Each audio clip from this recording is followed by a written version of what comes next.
नमस्कार, माउन्टेन समाचारमा स्वागत छ। म बिन्दु अधिकारी र म खगेन्द्र विष्ट। सुरुमा अहिलेसम्मका मुख्य समाचार।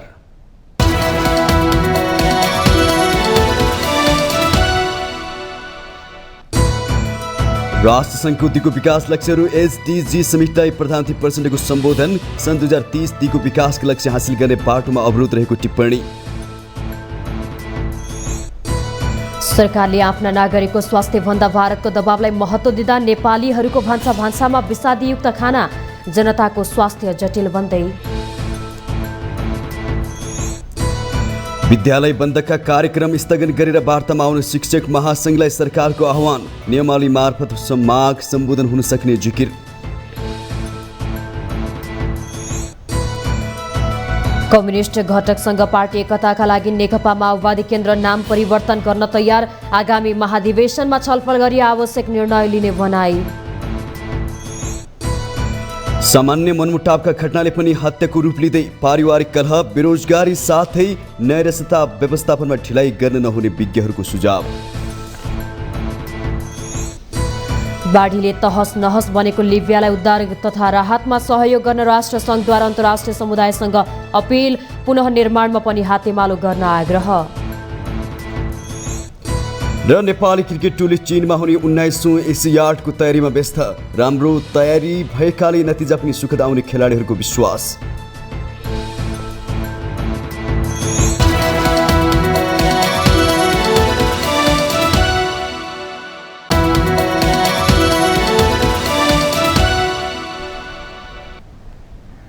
अब समाचार विस्तारमा।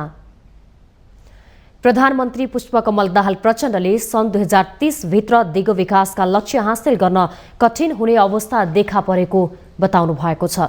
राष्ट्रसङ्घको 78औं महासभा अन्तर्गत दिगो विकास लक्ष्यहरू एसडीजी समिटलाई अति कम विकसित राष्ट्रहरू एलडीसी मुलुकका तर्फबाट सम्बोधन गर्दै प्रधानमन्त्री प्रचण्डले दिगो विकासका लक्ष्य हासिल गर्ने बाटोमा अवरोध देखा परेको बताउनु भयो।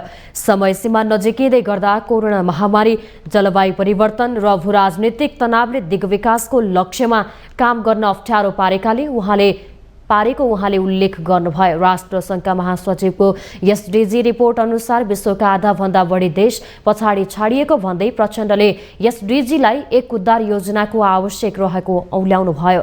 पूर्वाधार, खानेपानी र सरसफाई, खाद्य सुरक्षा, स्वास्थ्य तथा शिक्षा क्षेत्रमा लगानीको अभाव पनि दिगो विकासका लक्ष्य हासिल गर्न बाधक बनेको उल्लेख गर्दै प्रधानमन्त्री प्रचण्डले एलडीसी मुलुकलाई एसडीसी प्रोत्साहन प्याकेज मार्फत सहुलियतपूर्ण सहायता प्रदान गरिनुपर्ने पनि बताउनु भयो। दिगो विकासका लक्ष्य नेपालको विकासमै प्राथमिकतामा परेको जानकारी गराउँदै प्रचण्डले 2030 कै एजेन्डा अनुरूप गरिबी र असमानता हटाउने प्रतिबद्धता व्यक्त गर्नुभयो। सन् 2026 पछि नेपाल एलडीसीको सूचीबाट स्तरोन्नतिका लागि पनि नेपाल गम्भीर भएर लागि परेको प्रधानमन्त्री प्रचण्डले बताउनु भयो। समिटमा नेपालका तर्फबाट परराष्ट्र मन्त्री एनपी साउद, परराष्ट्र सचिव भरतराज पौड्याल, न्युयोर्क स्थित युएनका लागि नेपालका स्थायी प्रतिनिधि लोकबहादुर थापा र प्रधानमन्त्रीकी स्वकीय सचिव गङ्गा दाहाल लगायतको प्रतिनिधि पनि सहभागी हुनुहुन्थ्यो। आज नेपाली जनता पैसा तिरेर विषादी खाइरहेका छन्। भान्सामा मन्द बीज पाकिरहेको छ। सङ्कल्प शक्ति हुने हो भने यसलाई रोक्न सकिन्थ्यो, तर यही विषादी खाएर अर्धचेत अवस्थामा रहेको मुलुकको नेतृत्वले निर्वाध रूपमा विषादीयुक्त तरकारी र फलफुल भित्राएर लाखौँ नेपालीको स्वास्थ्यमाथि गम्भीर खेलवाड गरिरहेको छ। सिधा भाषामा भन्ने हो भने सरकारले आफ्ना नागरिकको स्वास्थ्यभन्दा भारतको दबावलाई महत्त्व दिएर विषादी परीक्षण रोक्ने अपराधजन्य काम गरेको छ। भारतीय तरकारी र फलफुल मार्फत नेपालीहरूको भान्सामा भित्रिरहेको बीजको अनुमोदन गरेको छ। एक रिपोर्ट। सन् 1960 देखि अमेरिकाले क्युबामाथि चरम नाकाबन्दी लगायो, तर क्युबा अमेरिकी नाकाबन्दीसँग डराएन। क्युबाले उक्त नाकाबन्दीको सदुपयोग गर्दै आफ्नो मुलुकभित्र कृषिमा क्रान्ति नै गर्यो र क्युबाले आफ्नो उत्पादनको बलमा खाद्य सुरक्षा गर्यो भन्ने कुरा अहिले विश्वकै लागि महत्त्वपूर्ण शिक्षा बनेको छ। खाद्य सुरक्षासँगै क्युबाको अर्गानिक अर्थात् प्राङ्गारिक खेती विश्वका लागि अनुकरणीय बनेको छ। तर हाम्रो देशमा भने दिन प्रतिदिन काम होइन, कुरा मात्र ठूलो गर्ने चरित्र निर्माण भइरहेको छ। सरकार र राजनीतिक दलका नेताहरूको निकम्मा योजनाका कारण अघोषित रूपमा जमिनलाई बाँझो राख्ने नीति नै लागू भएको छ भन्दा फरक पर्दैन। हामीले न त छिमेकी देशहरूबाट राम्रो सिक्न सक्यौं न त विश्वका अन्य देशहरूका राम्रा कामबाट पाठ सिक्यौं। परिणाम स्वरूप विदेशीहरूले उत्पादन गरेको रसायन र विषादीयुक्त तरकारी, फलफूल तथा समग्रमा खाद्य वस्तु खाइरहेका छौं। कृषिमा देखिएको हाम्रो असफलताको जग हामीले नै बसालेका हौं। चुपचाप रहेर सिङ्गो नेपाली समाजले अन्धाधुन्ध रूपमा विषादीयुक्त खाना खाइरहेको छ। यस्तो निकम्मा प्रवृत्ति विरुद्ध जनता पनि केही बोल्न नसक्नु अर्को विडम्बना हो। आफ्नै जीवनमाथि खेलबाड गर्ने विषको प्रयोग गर्न हामीले कसरी सिक्यौं र यसले हाम्रो शारीरिक र मानसिक स्वास्थ्यमा के कस्तो असर पुर्याएको छ भन्ने सामान्य हेक्का समेत हामीले राख्न सकेका छैनौं। हाम्रो लापरवाहीले हाम्रो शरीर विषाक्त बनेको छ। नेपालको माटो, मानिस र पर्यावरण नै दिन प्रतिदिन प्रदूषित बनिरहेको छ। यसले निम्त्याएको विध्वंस हेर्न अस्पतालमा उपचार गराइरहेका बिरामीहरूको चाप हेर्दा हुन्छ। खेतीबारीमा प्रयोग हुने विषादी किरानाशक, कीटनाशक, झारनाशक, रोग र ढुसीनाशक गरी मुख्यतः 4 खालका छन्। विश्व पर्यावरण प्रतिवेदन 2019 अनुसार संसारभरि वर्षमा झण्डै 26 लाख टन विषादी खेतीपातीमा प्रयोग भइरहेको छ। यसरी प्रयोग गरिने विषादी मध्ये 98% हावा, पानी र माटो नै प्रदूषित गर्छ।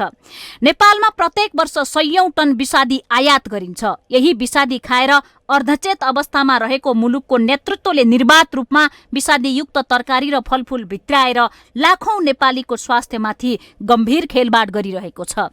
सिधा भाषामा भन्ने हो भने सरकारले आफ्ना नागरिकको स्वास्थ्य भन्दा भारतको दबावलाई महत्त्व दिएर विषादी परीक्षण रोक्ने अपराधजन्य काम गरेको छ। भारतीय तरकारी र फलफूल मार्फत नेपालीहरूको भान्सामा भित्रिरहेको विषको अनुमोदन सरकारले गरेको छ। नागरिकको स्वास्थ्य नै गम्भीर बन्ने गरी आयातित वस्तुमा अत्याधिक विषादी भेटिएपछि सर्वोच्च अदालतले सरकारले विष खुवाउन नपाउने फैसला नै गरेको थियो। तर भारतीय सरकार समक्ष हाम्रो सरकारको लाचारिताले विष भित्रिन छोडेन, किनकि नेपालमा आउने तरकारी, फलफूल र खाद्य वस्तुको ठूलो हिस्सा भारतबाट नै आउँछ र भारतीय विषादीयुक्त वस्तु रोक्ने हैसियत यहाँका शासकमा छैन।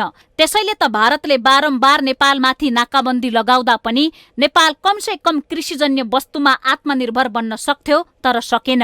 अमेरिकाले क्युबामाथि नाकाबन्दी लगाउँदा क्युबाले आफ्नो देशमा अर्गानिक कृषि क्रान्ति नै गर्यो, जसका कारण आज क्युबाको उत्पादन बारे विश्वभर चर्चा हुन्छ। अर्कोतर्फ हाम्रो मुलुकको अवस्था यस्तो छ। हामीले बुझ्नुपर्ने कुरा के हो भने नागरिकले पनि सधैँभरि सरकारको मुख ताकेर बस्नुभन्दा आफ्नो खेतबारी बाँझो नराखेर आफ्ना लागि आफैले उत्पादन गर्न सक्नुपर्छ। बारी नहुनेहरूले कौशीमै भए पनि फलफूल र तरकारी फलाउने बानीको विकास गर्न जरुरी छ। माउन्टेन टेलिभिजन SD राजनीतिक ब्युरो। सरकारले नेपाल शिक्षक महासंघलाई विद्यालय बन्दका कार्यक्रम स्थगन गरेर वार्तामा आउन आह्वान गरेको छ। शिक्षा, विज्ञान तथा प्रविधि मन्त्रालयले एक विज्ञप्ति जारी गर्दै महासंघले आन्दोलनका कार्यक्रम घोषणा गरेको प्रति गम्भीर ध्यानाकर्षण भएको भन्दै वार्तामा आउन आह्वान गरेको हो। विद्यालय शिक्षा विधेयक संशोधन लगायतको माग राख्दै महासंघले बुधबारदेखि विद्यालय बन्द गरी आन्दोलित गर्ने घोषणा गरेको छ। मन्त्रालयले महासंघले अघि सारेका मागहरूलाई सकारात्मक रूपमा लिँदै सम्बोधन गर्न सरकार तयार रहेको उल्लेख गरेको छ। विज्ञप्तिमा नेपाल सरकारले विद्यालय शिक्षा विधेयक 2080 संसदमा दर्ता गरिसकेको विधेयकलाई अन्तिम रूप दिनुअघि नेपाल शिक्षक महासंघका पदाधिकारीहरूसँग विभिन्न चरणमा छलफल भएको र महासंघले पेश गरेका विद्यालय शिक्षक तथा कर्मचारीको पेशागत हक हितसँग सम्बन्धित सुझावहरूलाई यथाशक्य विधेयकमा समावेश गरिएको उल्लेख गरिएको छ। नेपाल शिक्षक महासंघले उठाएका कतिपय मागहरू विधेयक पारित भए पश्चात तर्जुमा हुने नियमावली तथा नेपाल सरकारको नीतिगत निर्णयबाट समेत सम्बोधन हुने प्रकृतिका रहेको भन्दै शिक्षा मन्त्रालयले महासंघले अघि सारेका मागहरूलाई सकारात्मक रूपमा लिई यथोचित सम्बोधन गर्न सरकार तयार रहेको जनाएको हो। मन्त्रालयले आज दिउँसो 3 बजे मन्त्री अशोक राईको संयोजकत्वमा हुने वार्तामा आउन महासंघलाई आग्रह गरेको छ।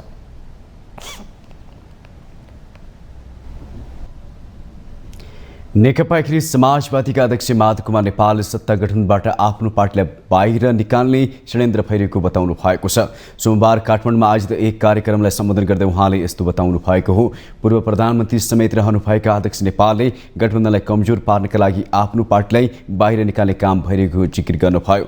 सबैलाई सो षड्यन्त्रबाट होसियार रहन आग्रह गर्दै उहाँले गठबन्धनलाई बलियो बनाउने जिम्मेवारी आफूहरूको रहेको प्रश्न पार्नुभयो।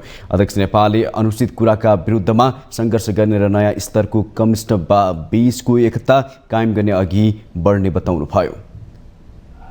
यसलाई कमजोर पार्नका लागि अनि यसबाट हाम्रो पार्टीलाई बाहिर निकाल्नका लागि जुन किसिमको षड्यन्त्र भइरहेको छ त्यसबाट होसियार हुनका लागि म सबैलाई आह्वान गर्न चाहन्छु।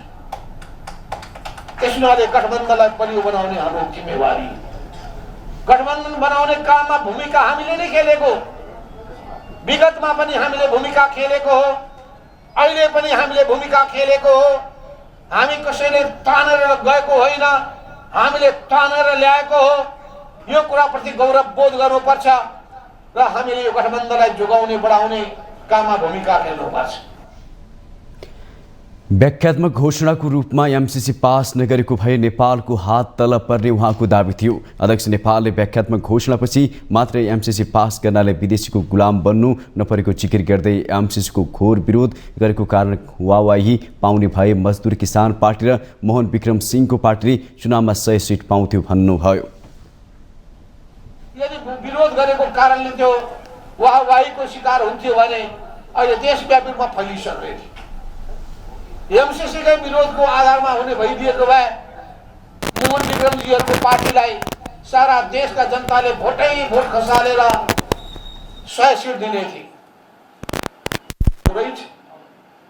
त्यस हुनाले कुरा के हो भने त्यसमा सतर्क हुनुपर्ने आवश्यकता पर्छ। अध्यक्ष नेपालले एमसीसीको विरोध गर्न लगाएर आफ्नो पार्टीलाई सरकारबाट फाल्ने कुचेष्टा भएको दावी गर्नुभयो। प्रमुख प्रतिपक्षी दल नेकपा एमालेका अध्यक्ष केपी शर्मा ओलीले सरकारले चोरी पैठारी नियन्त्रण गर्न नसकेको आरोप लगाउनु भएको छ। अध्यक्ष ओलीले खसी बोका लगायतका वस्तुहरू चोरी पैठारी गर्दा पनि सरकारले नियन्त्रण गर्न नसकेकाले लक्ष्य अनुसार राजस्व उठ्न नसकेको जिकिर गर्नुभयो। राष्ट्रिय विज्ञान दिवसको अवसर पारेर सोमबार पार्टी केन्द्रीय कार्यालय च्यासलमा आयोजित एक कार्यक्रममा उहाँले भन्सारबाटै चोरी पैठारी हुँदा पनि सरकारले केही गर्न नसकेको बताउनुभयो। अध्यक्ष ओलीले विद्युत मुलुकका लागि पर्याप्त नभए पनि सरकारले पुगे जसरी प्रचार गरिरहेको भन्दै असन्तुष्टि व्यक्त गर्नुभयो। उहाँले आफूले पहिलो पटक प्रधानमन्त्री भएका बेला मुलुकलाई आधारभूत रूपमा लोड सेडिङ मुक्त गराएको दावी गर्नुभयो। 72 साल असोज 24 गते प्रधानमन्त्री निर्वाचित भएको थिएँ, 15 गते शपथ ग्रहण लिएको थिएँ। दसैँ आउनभन्दा अगाडि दसैँको समय पारेर मैले झापामा बोलेको थिएँ, आउँदो तिहार आधारभूत रूपमा तिहारमा बत्ती निभाइने छैन, तपाईँहरूले उज्यालो तिहार मनाउन पाउनुहुन्छ। आधारभूत लोड सेडिङ समाप्त पार्ने केही तरिका मसँग छन्, एक्सपर्टसँग अरू परामर्श गर्छु र हामी तिहार कमसेकम उज्यालो तिहार मनाउँछौँ। अध्यक्ष ओलीले मुलुकलाई अघि बढाउनका लागि वैज्ञानिक खोज तथा अनुसन्धानको विषयलाई विशेष ध्यान दिनुपर्नेमा जोड दिनुभयो।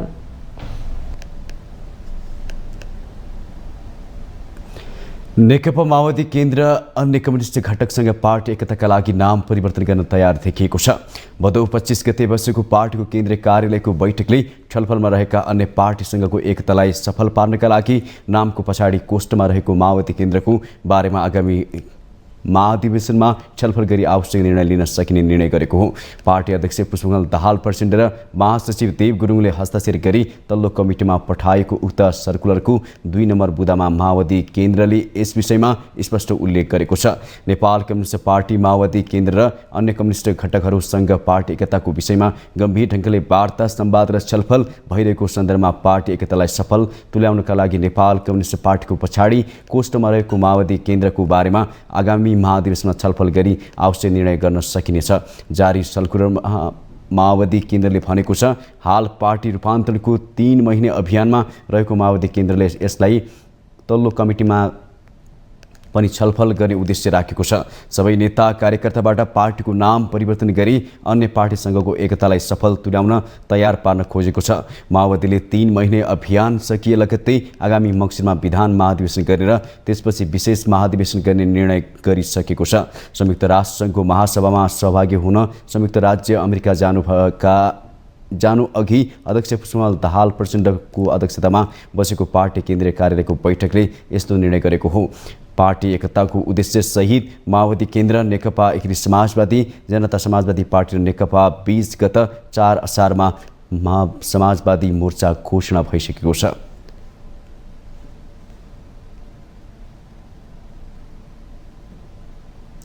माउन्टेन समाचार पालो भएको छ ब्रेकको।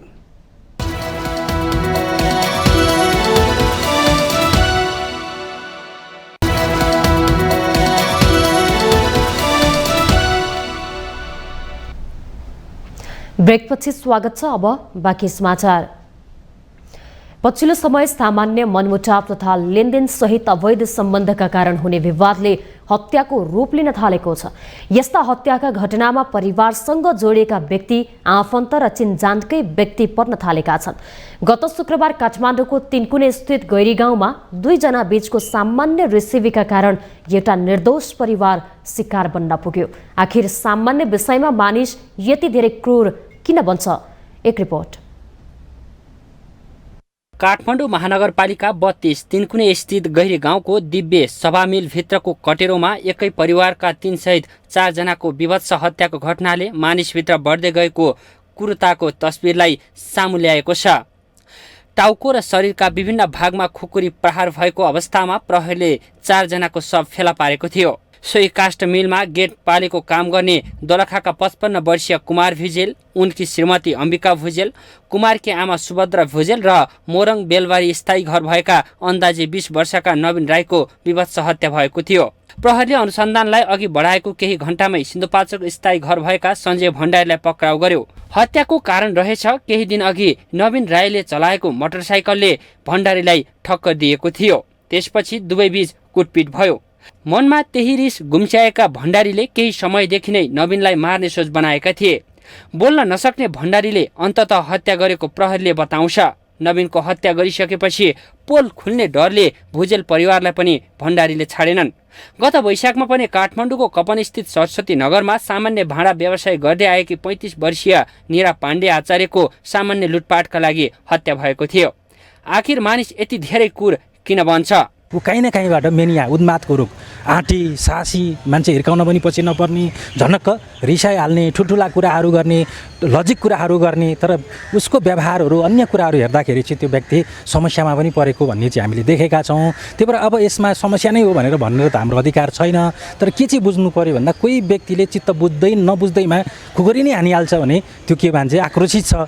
पछिल्लो समय घर परिवारकै सदस्य तथा साथीभाइहरू बीच सामान्य विषयमा मतान्तर हुँदा पनि त्यसले हत्या लिइरहेको छ। आर्थिक अभाव, बढ्दो पारिवारिक कलह, बेरोजगारी साथै नैराश्यताका कारण उत्पन्न हुने आवेगले हत्याको घटना बढ्दै गएको विशेषज्ञहरूको बुझाइ छ। अहिलेको परिस्थितिमा धेरै तनावबाट गुज्रिरहेको अवस्था हो। जस्तै गरेर चाहिँ अल ह्युमन बिङ्स, हामी जति पनि नेपाली कन्टेक्स्टमा हेऱ्यो भने पनि हामी इकोनोमिक क्राइसिसबाट गुज्रिरहेछौँ। अहिले मान्छेका विभिन्न जबहरू छुटिरहेका छन्, मान्छेसँग गोजीमा पैसा छैन, दामहरू छैन, छोराछोरीलाई के खुवाउँ, श्रीमतीलाई के खुवाउँ, भाँडा कसरी तिरौँ, तरकारीहरू कसरी किनौँ, यस्ता साना चिजहरूले मान्छेलाई समातिरहेको छ। इकोनोमिक क्राइसिस हुने बित्तिकै यो आफैमा एकदमै ठुलो तनाव हो। अर्को कुरा, हामी मिडियामा जति पनि चिजहरू हेर्छौँ त्यो चिजहरूले हामीलाई सकारात्मक भन्दा नकारात्मक चिजले बढी आकर्षण गर्छ। प्रहरीको तथ्याङ्कमा आर्थिक वर्ष 2079-80 मा 501 जनाको हत्या भएको छ, जसमा 38 वटा घटना काठमाडौँ उपत्यकामा मात्रै भएका छन्। त्यसको अघिल्लो वर्ष पनि 590 वटा व्यक्तिगत हत्याका घटना भएको प्रहरी कार्यालयले जनाएको छ।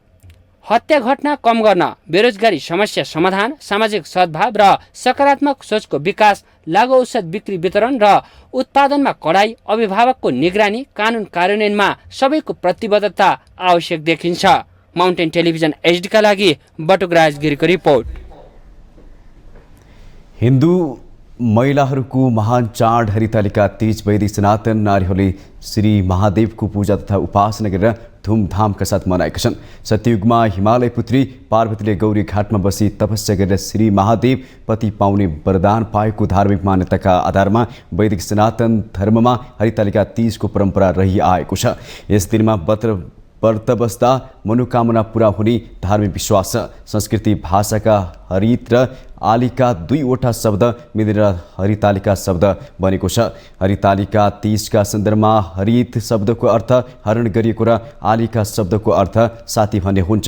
सबै नारी निराहार व्रत बस्नुपर्छ भन्ने मान्यता नरहेको धर्मशास्त्रमा उल्लेख भएको धर्मशास्त्रीहरू बताउँछन्। निराहार, जलाहार र फलाहार गरी व्रतका 3 किसिम रहेको बताइन्छ। निराहार नसक्नेले जलाहार र जलाहार पनि नसक्नेले फलाहार व्रत बस्न सकिन्छ। वैदिक सनातन धर्मावलम्बीहरूको महत्त्वपूर्ण पर्व तीजको अवसरमा नेपालका गाउँ सहर जताततै रौनक छाएको छ। यो पर्वमा अविवाहिता नारीहरूले आफूले चिताएको पति प्राप्त तथा विवाहिता महिलाहरूले आफ्नो तथा घर परिवारको सुख स्वास्थ्य र श्रीमानको दीर्घायु कामना गर्दै व्रत बस्ने चलन छ। देशका शिवालयहरूमा महिला दर्शनार्थीहरूको उल्लेख्य उपस्थिति रहेको थियो। विशेष गरी पशुपति मन्दिरमा बिहानदेखि भक्तजनको भिड लागेको थियो।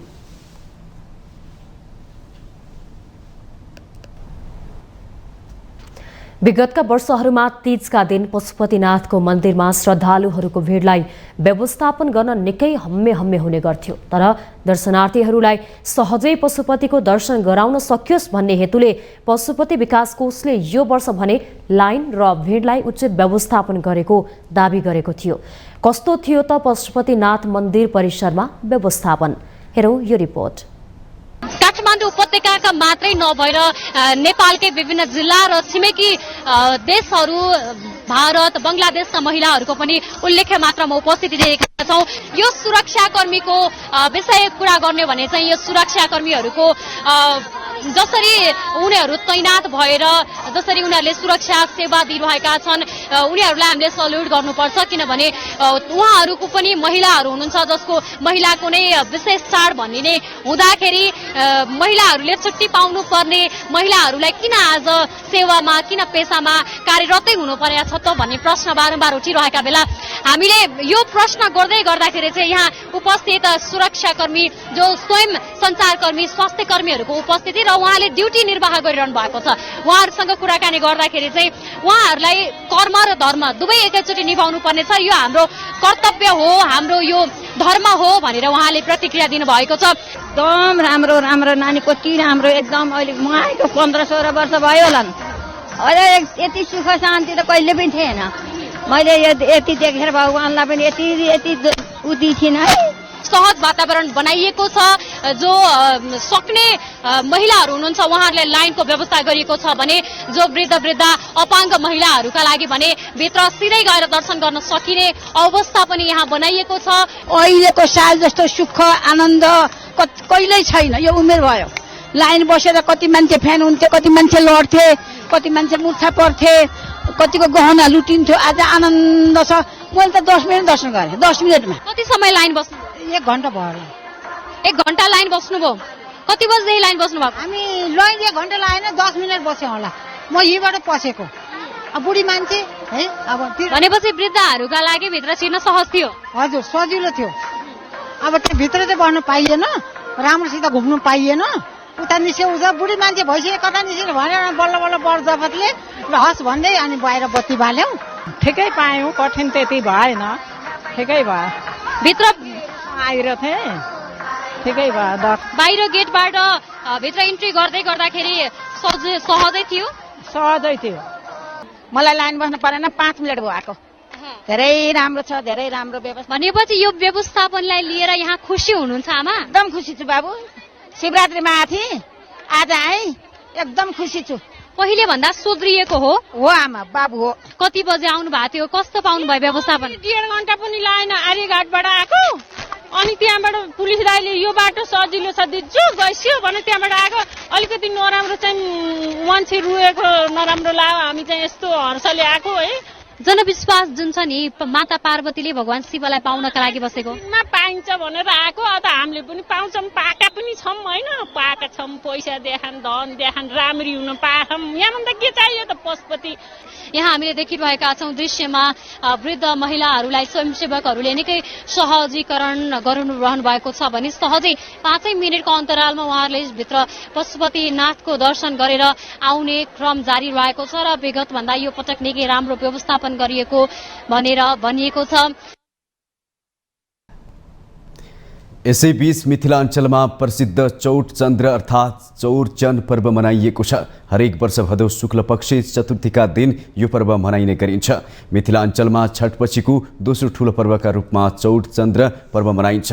यस पर्वका दिन महिला दिनभरि उपवास बसेर साँझपख गणेश र चन्द्रमाको विधिपूर्वक पूजा गर्ने परम्परा छ। साँझ सूर्यास्तपछि गाईको गोबरले आँगन लिपपोत गरी बनाइएको चतुष्कोण यज्ञस्थलमा दीप प्रज्वलन गर्दै उपवास बसेकाहरूले फलफुल र मिष्टान्नको परिकार ल्याई प्रसादका रूपमा चन्द्रमालाई देखाएर पर्व समापन हुने परम्परा रहेको छ। आँगनमा पूजा हुने भएकाले चामलको पिठोको कलात्मक अरिपन बनाई त्यसमाथि पूजाका सामग्री राखेर धार्मिक विधिपूर्वक पूजा पाठ गरिन्छ। त्यसक्रममा नयाँ माटोका भाँडाको दही केरा मिठाई फलफुलका साथै विभिन्न प्रकारका पकवान राखेर विभिन्न देवी देवतालाई चढाइने गरिन्छ।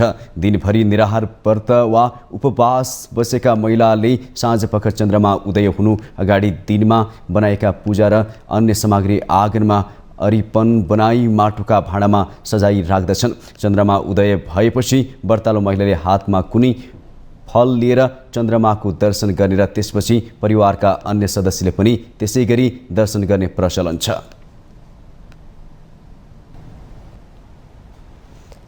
राष्ट्रिय सभाका अध्यक्ष गणेश प्रसाद तिमिल सिन्हाले राज्यले धार्मिक आस्थाका आधारमा शिक्षा लिन पाउने व्यवस्थाको ग्यारेन्टी गर्नुपर्ने बताउनु भएको छ। अध्यक्ष तिमिल सिन्हाले संघीय शिक्षा ऐन संसदमा पेश गरिएको उल्लेख गर्दै त्यसमा सबै समुदायले धार्मिक आस्थाका आधारमा शिक्षा लिन पाउने गरी आवश्यक व्यवस्था गर्न संघीय संसदका दुवै सदनका सांसदहरूलाई आग्रह पनि गर्नुभयो। मुस्लिम आयोगले सोमबारबाट काठमाडौँमा सुरु गरेको 2 दिने गोष्ठीको उद्घाटन गर्दै उहाँले मुस्लिमका लागि मद्रसा शिक्षा, बुद्धिस्टका लागि गुम्बाको शिक्षा, हिन्दूका लागि संस्कृत शिक्षा पाउने लगायत सबै धर्म र समुदायका मानिसले आफ्नो धार्मिक आस्थाको आधारमा शिक्षा पाउने गरी छलफल अघि बढाउनु पर्ने आवश्यकता पनि औल्याउनुभयो। कुनै विभेद नगरिकन पछि परेका र पार्न खोजिएकाहरूलाई अगाडि मूलधारमा लिएर आउने वातावरण बनाउन के प्रबन्ध गर्नुपर्ने हो। यहाँ माननीय ज्यूहरू हुनुहुन्छ, संघीय संसदका दुवै सदनका, राम्रो अध्ययन गरौँ, छलफल गरौँ र त्यसलाई पछाडि पश्चाताप गर्नु नपर्ने गरी फेरि संशोधन गर्न पर्ने भयो भन्ने नपर्ने नगरी यति बेला नै हामीले विषयलाई समावेश गरौँ ताकि हामीले समान हिसाबले धार्मिक आस्था अनुसार आफूले शिक्षा लिन पाऊँ। त्यो वातावरण बनोस्, राज्यले त्यो ग्यारेन्टी गर्ने स्थिति बनोस्। नेपाल सहित विश्वभर नै शान्ति र आपसी सद्भाव कायम गर्ने उद्देश्यका साथ सो गोष्ठी आयोजना गरिएको मुस्लिम आयोगका अध्यक्ष समीम मिया अन्सारीले जानकारी दिनुभयो। इस्लामको उद्देश्य हो कि धार्मिक सहिष्णुता कायम राख्न, आपसी सद्भाव भाइचारा कायम राख्न र विश्वभरि नै एक प्रकारको अमन चयन पिस कायम राख्नको लागि चाहिँ एउटा भूमिका कसरी खेल्ने ताकि चाहिँ विश्वभरि नै एउटा चाहिँ पिसको वातावरण चाहिँ सिर्जना होस्, त्यो विषय चाहिँ 2 दिने चाहिँ गोष्ठीको आयोजना भएको। गोष्ठीमा साउदी अरब सरकारका प्रतिनिधिहरू पनि सहभागी भएका थिए। नेपालका मुस्लिम समुदायलाई प्रतिनिधित्व गर्ने सांसद, पूर्व मन्त्री, विभिन्न सङ्घ संगठन पनि गोष्ठीमा सहभागी रहेको मुस्लिम आयोगले जनाएको छ।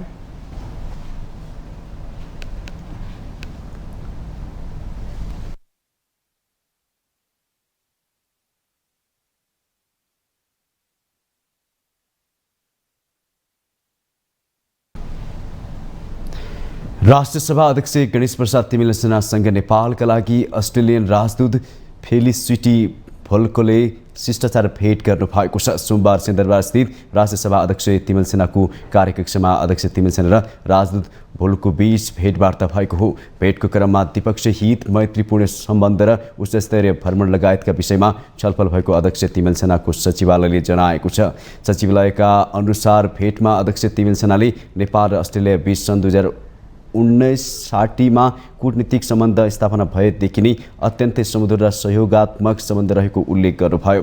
त्यस्तै उहाँले अस्ट्रेलियाले नेपाली विद्यार्थीलाई दिने छात्रवृत्तिको सङ्ख्या बढाउँदा धेरै नेपालीहरू लाभान्वित हुन सक्नेतर्फ राजदूत भोल्कोको ध्यान आकर्षण गराउनु भएको जनाइएको छ। अध्यक्ष तिमल सेनाले अस्ट्रेलिया र नेपालका बीचमा सिधा हवाई उडान सञ्चालन गर्नुपर्नेमा जोड दिनुभयो। राजदूत भोल्कोले अस्ट्रेलियामा 1,30,000 भन्दा बढी नेपालीको बसोबास रहेको बताउँदै क्यानबेरामा बढी बोलिने भाषामा नेपाली भाषा तेस्रो स्थानमा रहेको जानकारी गराउनु भएको बताइएको छ। त्यस्तै उहाँले नेपाललाई अस्ट्रेलियाले उच्च प्राथमिकता राखेको बताउँदै आगामी अक्टोबरमा अस्ट्रेलियाको प्रतिनिधि सभाका सभामुखको नेपाल भ्रमणबारे जानकारी गराउनु भएको अध्यक्ष तिमल सेनाले बताउनुभयो।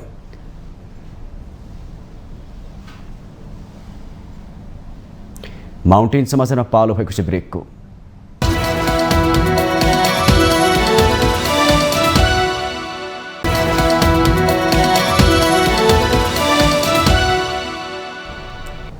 ब्रेकपछि स्वागत छ। अब बाँकी समाचार। नेपाली कांग्रेसको आसन्न केन्द्रीय समितिको बैठकको छलफलको पहिलो प्रमुख एजेन्डा महासमिति बैठक हुने भएको छ। यही असोज 4 गतेदेखि बस्ने बैठकमा मङ्सिरमा हुने महासमितिको तयारीमा केन्द्रित हुने भएको हो।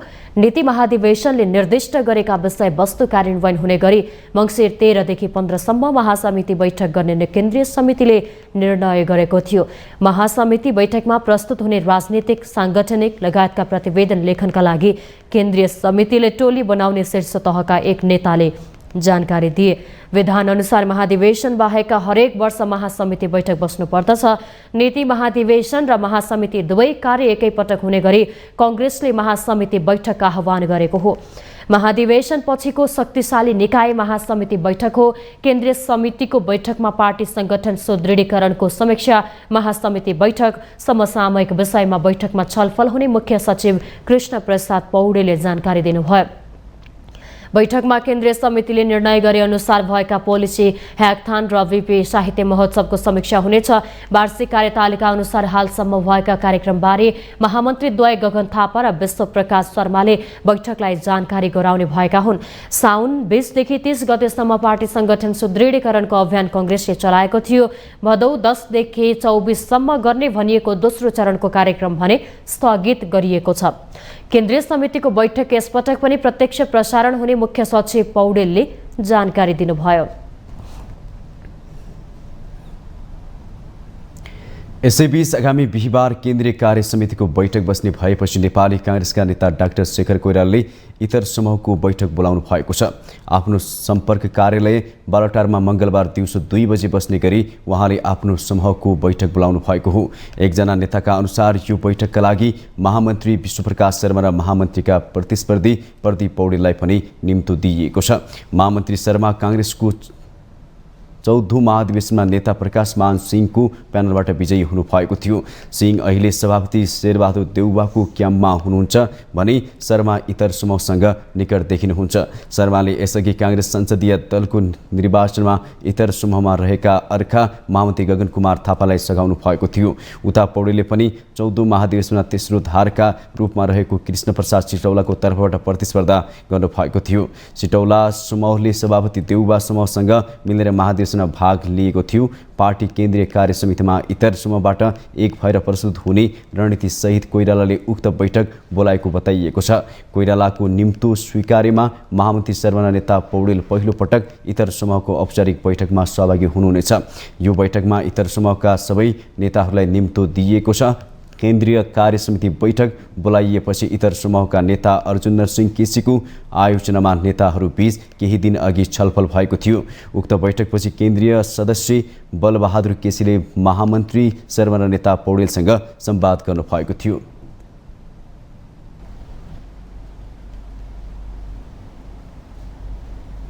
नेपाली कांग्रेसले स्थगित गरेको बीपी साहित्य महोत्सव असोज 3 अर्थात् संविधान दिवसको दिन हुने भएको छ। संविधान दिवसका दिन कांग्रेसले केन्द्रीय कार्यालय सानेपामा बीपी महोत्सवको बाँकी कार्यक्रम गर्ने भएको हो। संविधान सभा अध्यक्ष एवं नेकपा एमालेका नेता सुभाष नेमाङको निधन भएपछि गत भदौ 26 गते कांग्रेसले बीपी साहित्य महोत्सव स्थगित गरेको थियो। कांग्रेस प्रचार विभाग प्रमुख मीन विश्वकर्माका अनुसार असोज 3 गते बिहान 10:30 बजेदेखि अपराह्न 5 बजेसम्म बीपी साहित्य महोत्सवको कार्यक्रम हुनेछ। उक्त दिन बीपीको समाजवादी परिकल्पनामा शिक्षा, समावेशिता, सामाजिक रूपान्तरण र बीपी समय र सवालटर्न, बीपीका आख्यानमा नारी परिवारले बुझेका बीपीको विचार, आजको संविधान र अबको बाटो विषयमा छलफल हुनेछ। यस्तै कांग्रेसले भदौ 24 र 25 गते पनि बीपी साहित्य महोत्सवमा विभिन्न कार्यक्रम गराएको छ।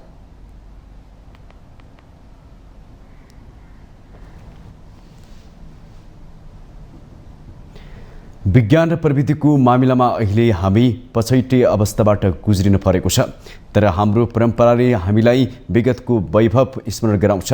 त्यसैको एउटा उदाहरण विश्वकर्मा जयन्तीलाई पनि मान्न सकिन्छ। देवशिल्प पनि भनिने विश्वकर्माको पूजाले विज्ञान र प्रविधिको क्षेत्रमा पूर्वीय समाजले उहिले राम्रो फड्को मारेको तथ्य पनि स्थापित गर्दछ। एक रिपोर्ट। असोज 1 गते विश्वकर्मा जयन्ती। निर्माण तथा प्रविधि उत्पादन तथा अध्ययनका विद्वान विश्वकर्मा बाबाको सम्मानमा यस दिन अधिकांश ग्यारेज, कारखाना, उत्पादन प्रविधि स्थल अनि धातुका विविध कार्य हुने ठाउँमा सजी सजाउ अनि झकिझकाउ गरेर सम्मानपूर्वक पूजा गर्ने परम्परा रहेको छ। विश्वकर्मा बाबा निर्माणका पर्याय तथा वास्तु विधाका सिद्ध हस्त भएको धार्मिक मान्यता छ। यसैले गर्दा असोज 1 गते एकै दिन विश्वकर्मा पूजा र वास्तु दिवस मनाउने चलन रही आएको हो। यस दिन आफ्नो फलामे औजारको पूजा गर्नाले लामो समयसम्म टिक्ने जनविश्वास छ। द्वापर युगमा भगवान कृष्णलाई राक्षसले दुःख दिएपछि विश्वकर्माले समुद्रका बीचमा भेदद्वारका बनाई लुकाएको धार्मिक कथन छ। एकै रातमा समुद्रका बीचमा भेदद्वारकाको निर्माण गरेकाले विश्वकर्मालाई सफल वास्तुविदका रूपमा मानी पूजा आजा गरिन्छ। विश्वकर्मालाई विश्वकै सबैभन्दा पहिलो इन्जिनियर र वास्तुकार मानिन्छ। देवशिल्पी विश्वकर्माले नै देवताहरूका लागि महल, अस्त्र शस्त्र, आभूषण आदि बनाउने काम गर्थे। इन्द्रको सर्वाधिक शक्तिशाली अस्त्र वज्रको निर्माण विश्वकर्माले नै गरेका थिए। शास्त्रका अनुसार भगवान विश्वकर्माले सृष्टिको रचना गर्न ब्रह्मालाई सहयोग गरे र संसारको रूपरेखाको नक्सा तयार गरेका थिए। रामायणमा वर्णन गरिए अनुसारको रावणको सुनको लङ्का विश्वकर्माले नै बनाएका थिए। उनले पाताल, मध्यलोक र स्वर्गलोक गरी तीनै लोकको निर्माण गरे।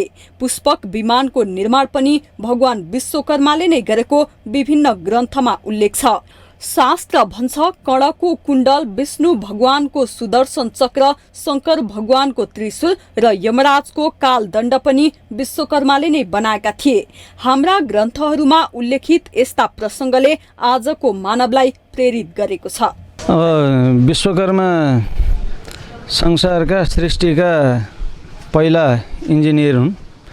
उहाँले समग्र सृष्टिको रचना र समग्र सृष्टिको इन्जिनियरिङ पद्धति सुरुवात गर्नुभयो। उहाँबाट नै सम्पूर्ण गाडीहरू भनौँ न, अब यो इन्जिनियरिङ वर्क्सहरूको सुरुवात भयो। विश्वकर्मा बाबा सबै कल कारखाना, सबै यो शिल्पकारका गुरु हुन् र उहाँले रचित गरेको यो कला हो। त्यही भएर चाहिँ संसारमा हाम्रो दृष्टिकोणले हेर्दा सबैभन्दा ठुलो भगवान हामीले मानेका छौँ। सबै जति पनि छन् औजारहरू सबै विश्वकर्मा बाबाको देन हो। यो विश्वकर्मा बाबाले नै यो सबै उत्पादन गरेका हुन्। विश्वकर्मा बाबाले गर्दाखेरि अहिले हामी सबै जति पनि छन् विश्वकर्मा बाबाको देन हो। हामी विश्वकर्मा बाबाको पर्व भएको हुनाले सम्पूर्ण औजारभरि जतिका वस्तुहरू इत्यादिहरू छन् और सब औजारभरि हाम्रो यो विश्वकर्मा बाबाबाट उब्जेको कुरा, यिनबाट हामीले सिकेको, हामीले बनाएको, हामीले बनाएर मन्दिरमा चल्ने। विश्वकर्माले बनाएको हुनाले उसको सम्झनामा अब बसमा अब राम्रो होस्, फलोस् भनेर गरिन्छ हजुर। फलफुलहरू चढाउने, फुलपाती चढाउने, धूपबत्ती गर्ने, त्यस्तै गर्ने। विश्वकर्मा पूजाको भोलिपल्ट विश्वकर्मा बाबाको मूर्तिलाई बाजा गाजा नाचगान सहित नदीमा लगेर सेलाउने परम्परा रहेको छ। माउन्टेन टेलिभिजन HD का लागि कञ्चनपुर सहकर्मी पुष्कर भट्टको रिपोर्ट। विगत 38 दिनदेखि माइतीघर मण्डलामा रिले अनसन बसिरहेका चिकित्सा शिक्षा सरोकार सङ्घर्ष समितिका पदाधिकारीहरूले सोमबारदेखि अनसन तोडेका छन्। स्वास्थ्य मन्त्री मोहन बहादुर बस्नेतले सङ्घर्ष समितिले उठाएका माग सम्बोधन गर्न सरकारले पहल गरिरहेको र चिकित्सा शिक्षा ऐन छिट्टै संशोधन हुने तयारीमा रहेको विश्वास दिएपछि 14 बुँदे माग राखेर अनसन बसेका उनीहरू सङ्घर्ष स्थगित गर्न तयार भएका हुन्। मन्त्री बस्नेतका प्रतिनिधिले अनसनमा बसिरहेका सङ्घर्ष समितिका सदस्यलाई जुस पिलाएर अनसन तोडाएका हुन्। अनसन स्थगित गरेपछि चिकित्सा शिक्षा सरोकार सङ्घर्ष समितिका वरिष्ठ 5 जना पदाधिकारी वार्ता गर्न स्वास्थ्य तथा जनसङ्ख्या मन्त्रालय पुगेका थिए। स्वास्थ्य तथा जनसङ्ख्या मन्त्री बस्नेत सहित भएको वार्तामा स्वास्थ्य मन्त्रालयका सचिव डाक्टर रोशन पोखरेल, अतिरिक्त सचिव डाक्टर विकास देवकोटा, डाक्टर टङ्क वाराकोटी लगायतका सहभागी हुनुहुन्थ्यो। सङ्घर्ष समितिको तर्फबाट संयोजक निर्मल सापकोटा ले 14वटा मागका विषयमा मन्त्री बस्नेतलाई जानकारी गराउनु भएको थियो। मन्त्री बस्नेतले चिकित्सा शिक्षा ऐन संशोधन गरेर अगाडि बढ्न सरकार तयार रहेको जानकारी गराउनु भयो। मन्त्री बस्नेतले सङ्घर्ष समितिले उठाएका जायज माग समस्या समाधानका लागि अगाडि गर्नुपर्ने पहल कदमीका लागि स्वास्थ्य मन्त्रालयका अतिरिक्त सचिव डाक्टर विकास देवकोटालाई फोकल व्यक्तिको रूपमा तोक्नु भएको छ। शिक्षा ऐन संशोधन गर्नुपर्ने, सिटिभिटीको तुरन्त पुनर्संरचना गर्नुपर्ने, प्री डिप्लोमाका स्वास्थ्य कार्यक्रम स्तरोन्नति गर्दै बाँकीका तत्काल भर्ना खोल्नुपर्ने, प्यारामेडिकल अन्तर्गत नर्सिङका विषयहरू चिकित्सा शिक्षाबाट अलग गर्नुपर्ने, बन्द गराइएका नर्सिङ कलेजमा भर्ना खोल्नुपर्ने पनि, छात्रवृत्तिका भइरहेको विभेद अन्त्य गर्नुपर्ने, शिक्षामा कोटा प्रणाली खारेज हुनुपर्ने लगायतका 14वटा माग राखेर सङ्घर्ष समितिले साउन 27 देखि माइतीघर मण्डलामा रिले अनसन जारी राखेको थियो।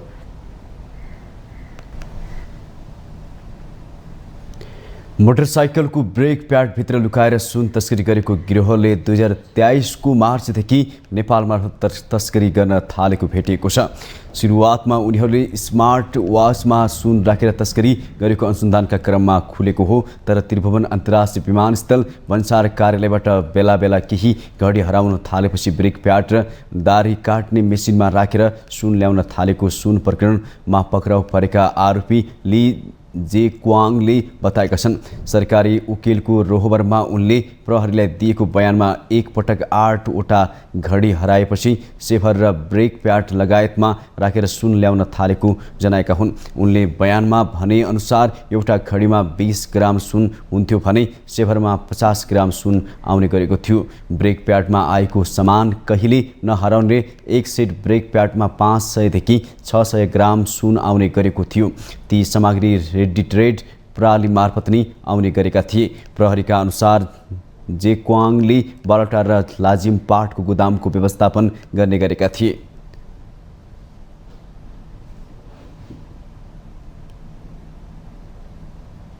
हामीसँग आर्थिक अन्तर्राष्ट्रिय खेल समाचार बाँकी नै छन्। माउन्टेन समाचार पालो भएको छ ब्रेकको।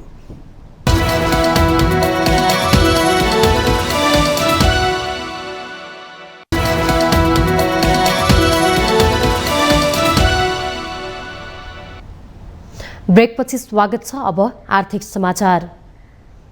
आर्थिक समाचारको साथमा जगदम्बा सुपर साइन तथा ग्याल्बा प्लस जीवनभरको भरोसा।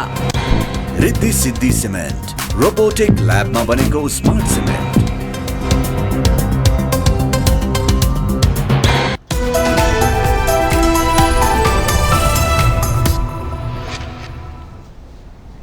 नेपालका लागि भारतीय राजदूत नवीन श्रीवास्तवले कञ्चनपुरको दोधारा चाँदनी नगरपालिकामा चाँडै सुक्खा बन्दरगाह बन्ने बताउनु भएको छ। सोमबार दोधारा चाँदनीमा बन्ने सुक्खा बन्दरगाह क्षेत्रको स्थलगत अनुगमन गर्दै राजदूत श्रीवास्तवले समयमै सुक्खा बन्दरगाह बन्ने विश्वास व्यक्त गर्नुभयो। राजदूत श्रीवास्तवले सुक्खा बन्दरगाह निर्माणमा भारतले सहयोग गर्ने भन्दै उक्त सुक्खा बन्दरगाह निर्माण भए दुवै देशलाई फाइदा हुने बताउनु भयो। यस्तै नेपाली कांग्रेसका प्रमुख सचेतक रमेश लेखकले दोधारा चाँदनीको सुखा बन्दरगाह निर्माण कार्य अघि बढिसकेको बताउनुभयो।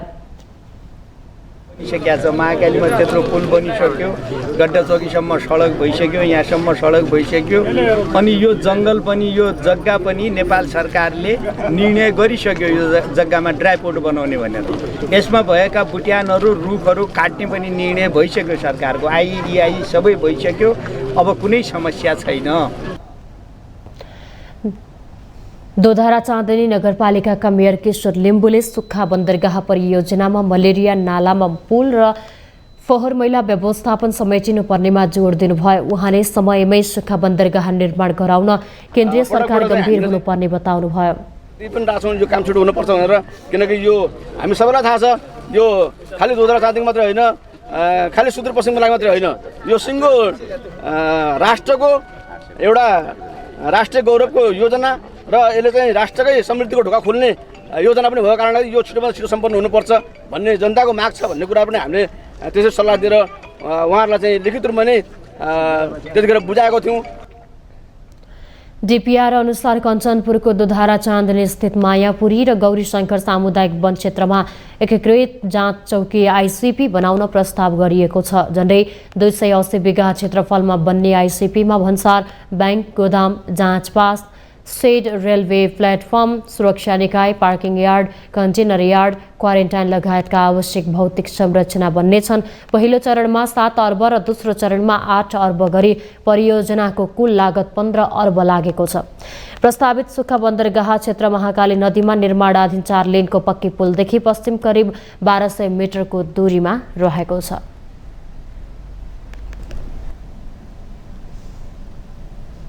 अब पालो अन्तर्राष्ट्रिय समाचारको।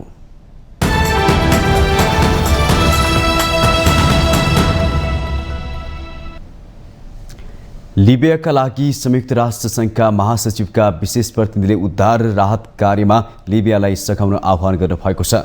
आइतबार सो क्षेत्रमा पुग्नुभएका विशेष प्रतिनिधिले बाढी पीडितको उद्धारका लागि समन्वयकारी भूमिका निर्वाह गर्न आग्रह गर्नुभएको हो। विशेष प्रतिनिधि अब्दुल्लाह बातिलीले राजधानी त्रिपोलीमा लिबियाका प्रेसिडेन्सी काउन्सिलका अध्यक्ष मोहम्मद मेन्फीसँगको भेटमा डेर्ना सहर र अन्य क्षेत्रहरूमा बाढीका कारण भएको क्षतिमा शोक व्यक्त गर्नुभयो। पुनर्निर्माणमा स्रोत साधनको सहयोग गरिदिने उहाँले विश्व समुदायसँग आग्रह समेत गर्नुभयो। सेप्टेम्बर 10 मा भूमध्य सागरीय आँधी डेनियलका कारण लिबियामा दशक यताकै सबैभन्दा ठूलो बाढी आएको थियो, जसमा अहिलेसम्म 55 सयले ज्यान गुमाइसकेका छन् भने 10,000 बेपत्ता छन्। तेलको धनी लिबिया 2011 मा दिवंगत नेता मुअम्मर गद्दाफीको पतनपछि पूर्व र पश्चिम प्रशासनमा विभाजित छ।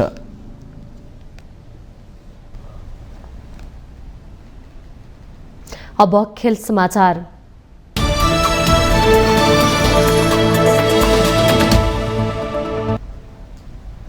एसिया कप क्रिकेटमा भारत र पाकिस्तानसँग खेलेर इतिहास बनाएको नेपाली क्रिकेट टोली अहिले चीनको हान्झाउमा हुने 19औं एसियाडको तयारीमा व्यस्त छ। पछिल्ला समय लगातार एक दिवसीय खेल खेलिरहेकाले नेपाली टोली अब 2020 फर्म्याटमा अभ्यस्त हुने क्रममा छ। समूह ए मा तुलनात्मक रूपमा कमजोर मानिएका मंगोलिया र मालदिव्स रहेका कारण नेपालको अघिल्लो चरणको यात्रा भने केही सहज हुने विश्वास गरिएको छ। नेपाली क्रिकेट टोली चीनको हाङझाओमा हुने 19औं एसियाडको तयारीमा व्यस्त छ। आगामी सेप्टेम्बर 23 मा उद्घाटन हुने भए पनि एसियाडमा क्रिकेटका प्रतिस्पर्धा असोज 10 बाट सुरु हुँदैछ। यसमा क्रिकेटका बलिया राष्ट्र भारत, पाकिस्तान र श्रीलङ्का सहित बंगलादेशले पनि प्रतिस्पर्धा गर्दैछन्। यी 4 राष्ट्रले सिधै क्वार्टर फाइनलमा खेल्नेछन्। तयारी राम्रो भएकाले नतिजा पनि सुखद ल्याउने खेलाडीहरूको विश्वास छ। 2020 फर्म्याटमा हुने क्रिकेटको प्रतिस्पर्धाका लागि सबै खेलाडीको भूमिका तय भइसकेकाले त्यही अनुसार सबैले आफ्नो जिम्मेवारी अनुसार तयारी गरिरहेका छन्। एकदमै राम्रो प्रिपरेसन भइरहेको छैन, किनभने पानीले पनि भनौँ न 2-3 दिन पानी परेको छैन। र ओभरअल ग्राउन्ड युज गर्न पाइरहेछौँ हामी र ओपन नेट्सहरू गर्न पाइरहेछौँ। सो एकदमै भनौँ न राम्रो प्रिपेयर भइरहेछ र सबैजना फिट देखिरहेछ। एज अ प्रोफेसनलमा मलाई त्यस्तो फिल हुँदैन, खासै गाह्रो हुँदैन जस्तो लाग्छ, किनभने ओडिआईदेखि T20मा शिफ्ट गर्न चाहिँ त्यति गाह्रो हुँदैन र सबैले आफ्नो आफ्नो रोल स्पेसिफिकली क्लियर गरिसकेका छौँ हामीले। सो सबैजनाले त्यही हिसाबले अडाप्ट गरिरहेछन्। सो त्यस्तो खासै गाह्रो भएको छैन। T20 र भनौँ न ओडिआईमा जस्तो हुन्छ र T20मा कसरी इन्क्रिज गर्न सकिन्छ त्यो टार्गेटहरू। सो ओभरअल फोकस त्यही छ, अलिकति इन्टेन्सिटी हाई गरेर कसरी एग्रेसिभली ब्याटिङ गर्न सकिन्छ र त्यही सर्टन रोल्सहरू छ, सर्टन प्लान्सहरू छ। सो सबैजना त्यसमा एक्जिक्युट गरिरहेछन्। सो होपफुली राम्रो हुन्छ। नेपाल एसियन गेम्सको पुरुष क्रिकेटमा समूह ए मा छ। यो समूहमा तुलनात्मक रूपमा कमजोर मानिएका मङ्गोलिया र मालदिव छन्। पदकको आशा रहेको क्रिकेटमा अघिल्लो चरणमा पुग्न त्यति कठिन नहुने विश्वास गरिएको छ। 4 समूहमा विजेताले ड्र मार्फत भारत, पाकिस्तान, श्रीलङ्का र बंगलादेशसँग नकआउट चरणमा प्रतिस्पर्धा गर्नेछन्। यी 4 टेस्ट राष्ट्रले हाङझाउ एसियन गेम्समा आफ्ना दोस्रो टोली पठाएका छन्। लगातार 1 दिवसीय खेल खेलिरहेको भए पनि 2020 फर्म्याटमा अभ्यस्त भएको खेलाडीहरूको विश्वास छ। एज अ प्रिपरेसन वाइज हेर्दाखेरि एकदमै राम्रो प्रिपरेसन भइरहेको छ। सबैजना एकदमै हार्डवर्क गरेर, सबै केटाहरू मेहनत गरेर, सपोर्टिङ स्टाफहरू एकदमै हेल्प गर्नु भइरहेको एकदम। सो होप राम्रो होला एसियन गेम। अब अहिले त रिजल्टको केही भन्न सक्दैन, तर हामी त्यसको लागि एकदमै राम्रो प्रिपरेसन गरिरहेको छौँ, मेहनत गरिरहेको छ सबैजना। अहिले अब यस्तो छ, अहिले हामी कन्टिन्युअस ओडिआई खेलेर आयो, एकदम धेरै दिन भइसक्यो T20 खेलेर। सो अब एकछिन हल्का मोमेन्टम शिफ्ट गर्न गाह्रो नै हुन्छ। त हामी अहिले त्यही फोकस गरेको थियौँ, T20 को फिल्ड मात्र लिन अहिले त्यही फोकस छ सबैजना। नेपाल क्रिकेट संघ क्यानले आगामी 19औं एसियन गेम्सका लागि रोहितको कप्तानीमा 15 सदस्यीय टोली घोषणा गरिसकेको छ। सो टोलीमा करण केसी, प्रतीश जीसी, आसिफ शेख, कुशल मल्ल, गुलसन झा, सोमपाल कामी, सन्दीप जोरा, कुशल भुर्तेल, दीपेन्द्र सिंह ऐरी, ललित नारायण राजवंशी, विवेक कुमार यादव, अविनाश बोहरा, सन्दीप लामिछाने र विनोद भण्डारी छन्। नेपाली टोलीले त्रिभुवन विश्वविद्यालय क्रिकेट मैदानमा तयारी गरिरहेको छ। एसियाडमा नेपाली क्रिकेटको तेस्रो सहभागिता नेपाल यादगार बन्न सक्नेछ। माउन्टेन टेलिभिजन एचडीका लागि खेलकुद ब्युरोको रिपोर्ट। 19औं एसियन गेम्समा सहभागी हुन नेपाली राष्ट्रिय महिला फुटबल टोली चीन प्रस्थान गरेको छ। चीनको हानझाउमा यही सेप्टेम्बर 23 देखि अक्टोबर 8 सम्म हुने 19औं एसियन गेम्स मार्फत नेपाली महिला फुटबल टोलीले एसियन गेम्समा डेब्यू गर्दैछ। रेणुका नगरकोटीको कप्तानीमा रहेको नेपाली टोलीमा 22 खेलाडी छन्। नेपालका सफल प्रशिक्षक बालगोपाल महर्जन मुख्य प्रशिक्षक छन्। 19औं एसियाडमा महिला फुटबल प्रतियोगिता भने 21 सेप्टेम्बरदेखि सुरु हुनेछ। नेपाल रहेको समूह डीमा विश्वकप खेलिसकेको जापान र भियतनाम सहित साफ च्याम्पियनसिपको विजेता बंगलादेश छ। जापान विश्वकप विजेता समेत हो। नेपालले आफ्नो पहिलो खेल भियतनामसँग 22 सेप्टेम्बरमा खेल्नेछ। यस्तै विश्व विजेता जापानसँग 25 सेप्टेम्बर तथा बंगलादेशसँग 28 सेप्टेम्बरमा खेल्नेछ। नेपालले केही समय अघि बंगलादेश विरुद्धको 2 खेलको मैत्रीपूर्ण सिरिज जितेको थियो। यस्तै पेरिस ओलम्पिक अन्तर्गत महिला फुटबलको एसियन छनौटमा नेपालले भियतनामसँग घरेलु मैदानमा 2 खेल खेलेको थियो भने दुबईमा पराजित भएको थियो। यसैबीच 2010 को गुन्जाउ एसियाडमा नेपालका लागि एकमात्र काँस्य जितेका बक्सिङमा पूर्व खेलाडी दीपक महर्जन पनि सोमबार नै चीन प्रस्थान गरेका छन्। उनी एसियाड कि टर्च र्यालीमा सहभागी हुन चाँडै गएका हुन्। दीपक 19औं एसियाडमा नेपाली बक्सिङ टोलीका प्रशिक्षक पनि हुन्।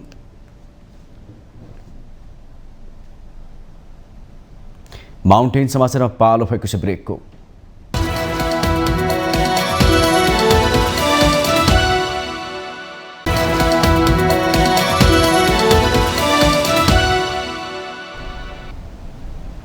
ब्रेकपछि स्वागत छ। यो सँगै हामी माउन्टेन समाचारको अन्त्यमा आइपुगेका छौँ। जाँदा जाँदै मुख्य समाचार पुनः एकपटक।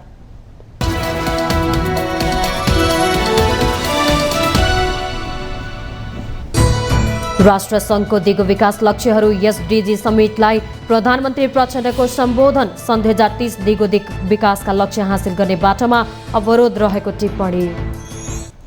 सरकारले आफ्ना नागरिकको स्वास्थ्यभन्दा भारतको दबाउलाई महत्त्व दिँदै नेपालीहरूको भान्सामा विषायुक्त खाना, जनताको स्वास्थ्य जटिल बन्दै।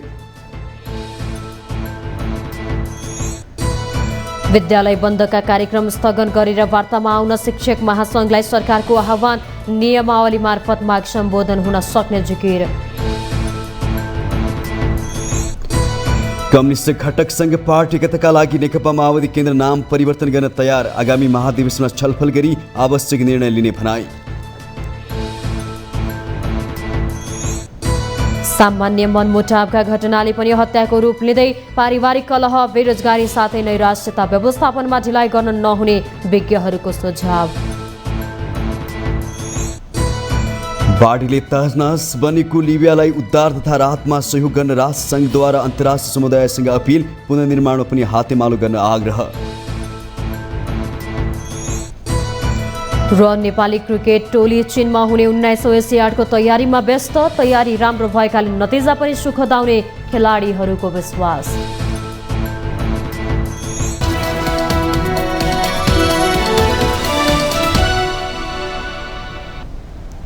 माउन्टेन समाचार अहिले सकियो। सत्य, तथ्य र निष्पक्ष समाचारका लागि माउन्टेन टेलिभिजन HD हेर्दै रहनुहोला। नमस्कार।